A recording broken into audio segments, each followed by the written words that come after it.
On stage at the Sun Plaza in Tokyo, they were already beginning to assemble the equipment for Billie G's show. As the vicar did his tour of inspection, all the workers would stop and bow politely. It was rather more like Prince Charles on a royal walkabout than a sound engineer rigging a concert, particularly an engineer who could be about to face the biggest disaster of his career. Anyway, this Japanese stuff is all very fine, I thought, but it's not a proper venue if it's not covered in graffiti and if you can't smell the toilets as soon as you walk in. The vicar moved over to the drum riser and regaled the bemused workers with some of his vast repertoire of drummer jokes. "How do you tell when the snare drum is level?" he asked. "When the spittle rolls off both sides at the same time." "What do you call a drummer without a girlfriend?" "Homeless." He was penniless last time, he told him, but it comes to much the same thing, I suppose. "What do you call the person left in the room after all the musicians leave?" "The drummer." He turned to introduce me. "Let me introduce Punk, my able assistant and a very fine drummer.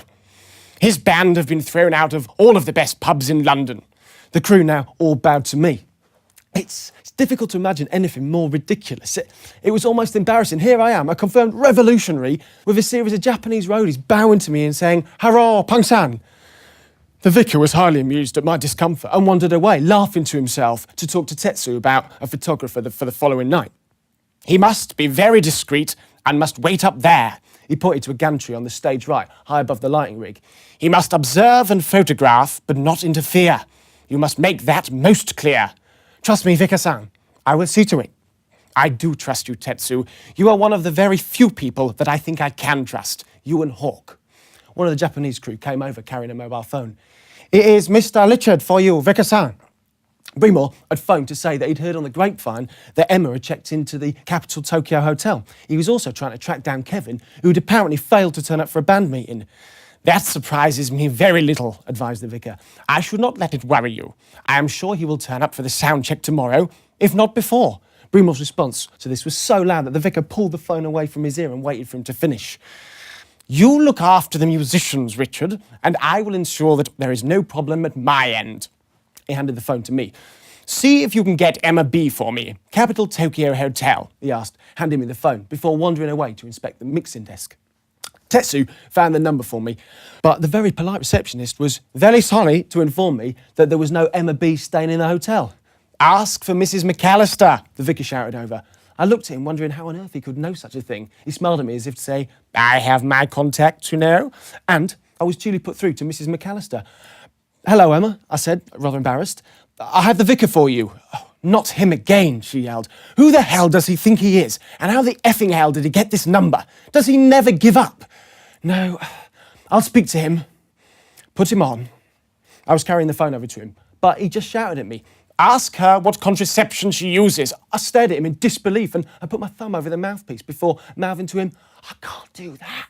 "Go on, ask her," he said. "But I can't," I continued. He grabbed the phone from me. "Hello, Emma. Welcome to Japan. I have an important question for you. I trust that you will not let any ridiculous feminine sensitivities get in the way of a perfectly sensible question. What contraceptive do you use?" There was silence. "She's put the phone down," he said. "Women really are a strange breed. Do you understand them? Ask a man if he has had the snip, and he will tell you all about it. Perfectly acceptable dinner-time conversation. Ask a woman if she puts a small white tablet in her mouth every night, and she rings off on you. I suppose there are alternatives, though. I mean, she could have been using the coil, although that sounds far too painful. You wonder if anyone would be mad enough to try it. Surely it must be preferable to have 15 children rather than a large piece of metal implanted up you know where. What do you think, my young friend?" I stared blankly at him, trying to decide if he was playing some complicated psychological game or if he was quietly taking leave of his senses. He called Tetsu over. Fortunately, he didn't ask him about his wife's contraceptive habits. "I think we have finished here now, Tetsu. Make sure that I am given the valve compressor that I have asked for, and all will be well. The position of the mixing desk is perfect. Now, Punk is beginning to fear for my sanity. Time to leave it all in your capable hands and go back to the hotel for a rest. Has Hawk finished checking the place out?" He carefully surveyed the scene again before heading away. "I will see you later at the dinner with Honourable Mr. Udo," Tetsu said. Mr. Udo was the Japanese promoter of the show. I'd seen his name on all the posters. The vicar shook himself as if he had a chill. "If I had ever thought that attending Mr. Udo's dinner was a necessary part of this job, I would have declined. You must understand, Tetsu, the deep-seated loathing I have for such events. I have not yet had time to visit my hotel room, and yet I am expected to mingle and press the flesh. I'm sure Punk would be pleased to attend on my behalf. Tetsu looked shocked at the suggestion. You would enjoy it, Punk. It is undoubtedly one of the most expensive meals you will never eat. Large slabs of animal being cooked on hot stones in front of you. Unfortunately, he bowed to Tetsu to show that he was accepting the invitation. I shall have to attend. The Japanese take these things very seriously.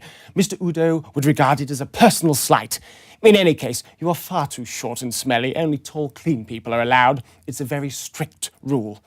We took the lift back towards the dressing room and to the stage door. He'd recovered his good sense of humour.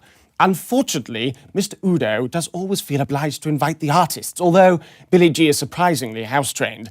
There was a rock guitarist several years ago who got up on the table and pissed all over the food. God only knows what the Japanese made of that. And there are times when you are truly embarrassed to be British. I followed him into the back of the van. If Gabriel makes it back alive, I would suggest that the two of you go in search of a sushi bar.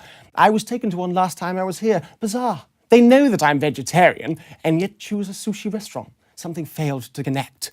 A carnivore like you would probably enjoy the live eels chopped and skinned in front of you. I pulled a revolting face. Not to your taste, no? Try 3 different Japanese inventions: geisha girls, sake, and karaoke. Perhaps you will strike it lucky and be able to do all 3 at the same time. There was a young man called Punk who drank sake and got very drunk. He sang karaoke and wanted some pokey, something, spunk. He lay back in the large seats of the van. And you thought my poetry stopped at Chaucer. You've got all the time until tomorrow morning to think of the last line. Home, James, don't spare the horses. Now, I wonder if the Imperial Hotel can run to a decent pot of Earl Grey. That boy's not cool.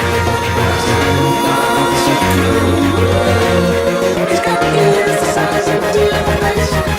Vocals and a twisted face. With a voice that...